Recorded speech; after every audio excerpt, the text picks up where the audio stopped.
안녕하세요. 책사입니다. 오늘의 이야기는 집 나간 아들과 가짜 아들입니다. 옛날에 7대 독자 귀한 아들을 둔 부자가 있었다. 자식이 15이 되자 부모는 좋은 혼처를 찾아 아들을 혼인시켰다.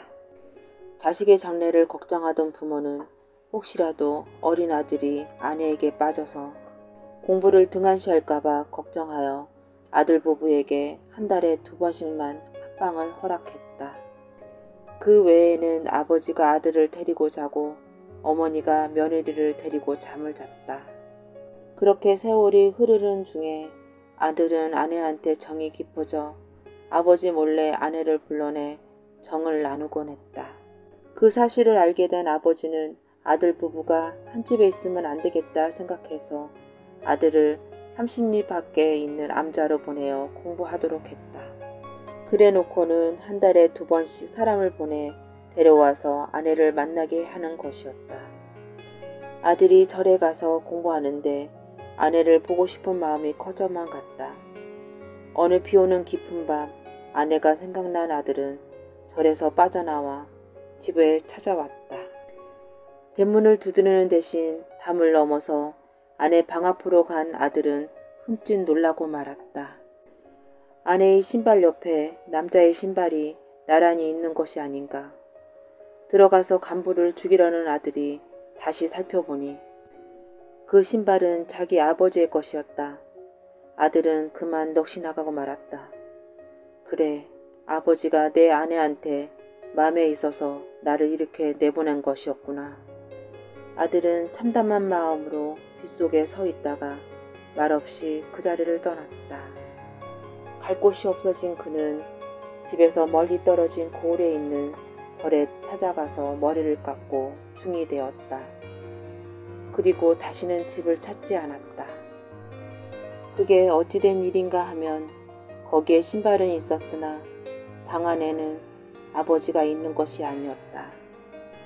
며느리를 걱정한 아버지가 그 안에 사람이 있는 것처럼 보이기 위해 신발을 거기에 갖다 놓은 것이었다. 아들이 종족을 감춘 것을 알게 된 집에서는 야단법석이 났다. 이리저리 아들을 찾아보고자 했으나 아들은 어디에도 없었다. 그렇게 세월이 몇 년 흘러 포기할 지경이 되었을 때 먼 친척벌이 되는 건달이 부자를 찾아와서는 자기가 나서서 조카를 찾아보겠노라고 자청했다. 부자는 그리 해주기만 하면 큰 보상을 해주기로 약속을 했다. 3년 기약을 두고서 부자 아들을 찾아다니던 건달은 어느 날 길에서 조카랑 똑같이 생긴 사람을 발견했으나 조카가 아니고 가난한 또돌이 총각이었다. 건달은 그 총각을 은밀히 불러서 자기 말대로만 하면 잘 먹고 잘 살 수 있다며 부자 아들 노릇을 하라고 했다.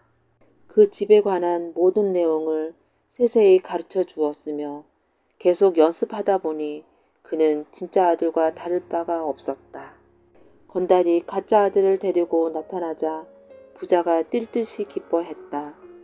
어느덧 10년, 이리저리 확인해 보니 자기 아들이 분명했다. 부자는 건달에게 큰 상을 주고 잔치를 열었다. 그런데 단 한 사람, 그 아들을 받아들이지 않는 사람이 있었다. 부자의 며느리가 그 사람은 제 남편이 아니라며 받아들일 수가 없다고 했다. 시부모가 어리고 달랬지만 소용이 없었다.